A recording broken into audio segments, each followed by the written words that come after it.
In some instances, you just can't eat raw eggs, and actually, this mayonnaise is lower in calories than any other mayonnaise on the market because we only use a little bit of oil. The hard-boiled eggs do the heavy lifting. Start by hard-boiling 3 eggs. Tap the bottom of the egg until it makes this little popping sound, like this.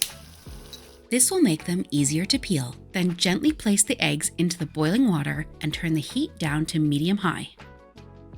Let your eggs cook for 9 minutes. While they're cooking, prepare a bowl of water with some ice cubes to put your eggs in once they're done. This helps to bring down the temperature of the eggs, stop the cooking, and again, it makes them easier to peel. And if your ice cubes are cat-shaped, all the better for it. After the 9 minutes, place your eggs directly into the ice bath. Let them sit for 10 minutes. If you'd like to see a video on how to boil your eggs perfectly, let me know in the description below. My favorite tip to peel my eggs is to tap the bottom with a spoon, peel away the cracked shell, and then slide the spoon up the side of the egg underneath the membrane. Then you can spin the spoon around the egg because it's the perfect shape and the shell comes right off.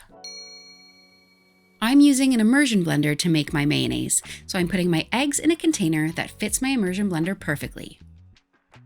To the eggs, add 1 teaspoon, 4 grams of Dijon mustard. This is optional, but it really does bring a nice flavor to the mayonnaise.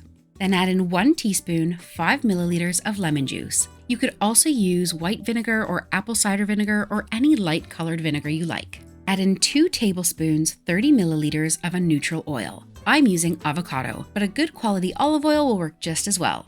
This recipe can take up to 1/3 a cup, 80 milliliters of water, but I start with just half of that amount in my vessel. You don't want to add all of the water at once. Start with a little bit and then add more as you need to loosen up the mayonnaise. You can adjust the thickness based on what you're using your mayonnaise for.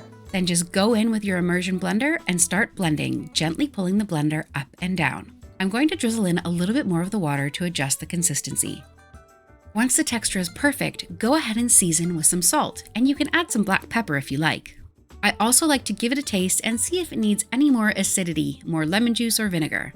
You've just made a simple mayonnaise that everybody can eat.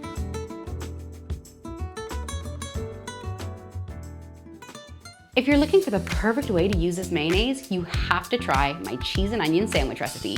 It literally changed my life. If you found this video helpful, please hit the like button, and while you're there, make sure to subscribe and hit the notification bell because I come out with a new video every week and you don't want to miss out. See you next time.